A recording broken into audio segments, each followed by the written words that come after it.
Искам да ми кажете какво е това животинче, което ще го изгледа.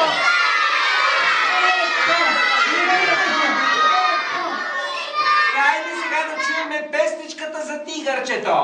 Хайде сега, ако с това време, ние ще го рисуваме с вас. Хайде!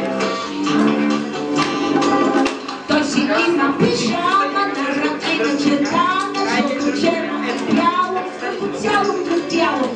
Прилича на котка, стига мека походка, а безславена клетка за дебела решетка.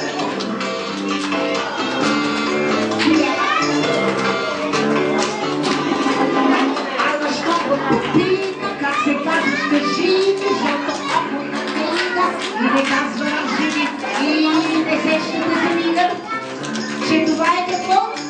Чиято! Ай, тигър! Ето го нашия тигър. Аз мислех, че е страшен, но той прилича повече на котка. Ярко, че има остри ногти. И сега ще се опитам чрез него да събудя спящия хипопотам.